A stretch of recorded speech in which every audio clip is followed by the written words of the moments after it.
আলোচনাটা নতুন নয়। 2022 টি-20 বিশ্বকাপের দল থেকে বাদ পড়ার পর থেকেই মাহমুদুল্লাহর আন্তর্জাতিক টি-20 ভবিষ্যৎ নিয়ে আলোচনা হচ্ছিল। তবে 38 বছর বয়সী এই অভিজ্ঞ ক্রিকেটার বিপিএলে ভালো করে আবারও জাতীয় দলে ফিরেছেন। খেলেছেন সর্বশেষ ওয়ানডে ও টি-20 বিশ্বকাপেও, কিন্তু যুক্তরাষ্ট্র ও ওয়েস্ট ইন্ডিজে 20 ওভারের বিশ্বকাপে 7 ম্যাচ খেলে মাহমুদুল্লাহ রান করেছে 95, স্ট্রাইক রেট রানের থেকেও কম। বিশ্বকাপে ব্যর্থতার পরও বাংলাদেশ দলে ভারত সফরে দলে রাখা হয়েছে মাহমুদুল্লাহকে।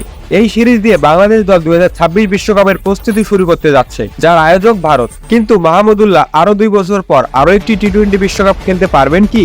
আজ গোয়ালিয়রে বাংলাদেশ দলের অনুশীলনের আগেই নাজমুল হোসেন শান্তকে এ প্রশ্নের মুখোমুখি হতে হয়। তিনি বলেন, রিয়াদ ভাইয়ের জন্য এই সিরিজটি খুবই গুরুত্বপূর্ণ এবং উনি নির্বাচকের সঙ্গে কথাও বলেন।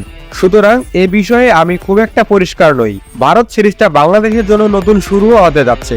নতুন শুরুর আগে স্বাভাবিকভাবেই বাংলাদেশের লক্ষ্য 2026 বিশ্বকাপ। তাই এবার গল্পটা ভিন্নভাবেই লিখতে চান অধিনায়ক নাজমুল হোসেন শান্ত। প্রস্তুতির প্রথম অধ্যায়ে ভারতের বিপক্ষে সিরিজে দলে আছেন মাহমুদুল্লাহ। সামনের সিরিজগুলোতে থাকবেন তো? সে বিষয়ে আপডেট পেতে আমাদের স্পোর্টস ফিল্ডের সাথেই থাকুন।